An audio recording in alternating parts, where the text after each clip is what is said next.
박근혜 전 대통령이 검찰에 출석했을 때 벌어진 황당한 일화가 공개됐습니다. 뇌물 혐의를 거듭 추궁받자 사람을 어떻게 그렇게 더럽게 만들 수 있느냐고 격분해서 20분 가까이 조사가 중단됐었다고 합니다.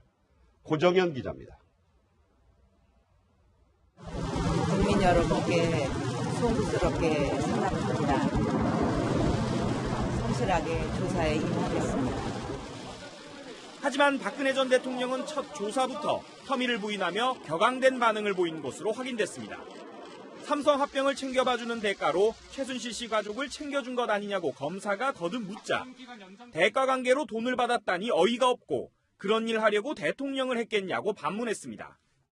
감정을 추스르지 못한 듯 대한민국을 위해 3년 반을 고생인지 모르고 살았는데 사람을 어떻게 그렇게 더럽게 만들 수 있냐며 격분했습니다. 이 발언 이후 조사가 16분간 중단되기도 했습니다.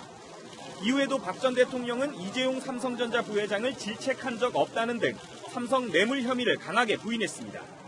최순실 씨에 대해 좀처럼 감정을 드러내지 않던 박 전 대통령은 지난 8일 옥중 조사 당시 최순실이 나를 팔아서 박원호에게 힘을 쓴 것 같다며 억울함을 내비치기도 했습니다.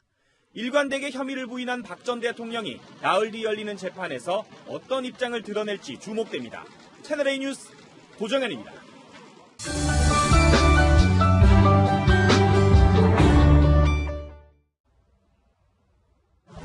국민 여러분께 송구스럽게 생각합니다. 성실하게 조사에 임하겠습니다. 하지만 박근혜 전 대통령은 첫 조사부터 혐의를 부인하며 격앙된 반응을 보인 것으로 확인됐습니다. 삼성 합병을 챙겨봐주는 대가로 최순실 씨 가족을 챙겨준 것 아니냐고 검사가 거듭 묻자 대가 관계로 돈을 받았다니 어이가 없고 그런 일 하려고 대통령을 했겠냐고 반문했습니다. 감정을 추스르지 못한 듯 대한민국을 위해 3년 반을 고생인지 모르고 살았는데 사람을 어떻게 그렇게 더럽게 만들 수 있냐며 격분했습니다. 이 발언 이후 조사가 16분간 중단되기도 했습니다. 이후에도 박 전 대통령은 이재용 삼성전자 부회장을 질책 벌어진 황당한 일화가 공개됐습니다. 뇌물 혐의를 거듭 추궁받자 사람을 어떻게 그렇게 더럽게 만들 수 있느냐고 격분해서 20분 가까이 조사가 중단됐었다고 합니다.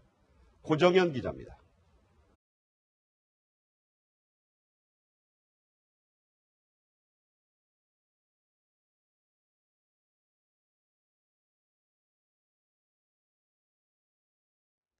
박근혜 전 대통령이 검찰에 출석했을 때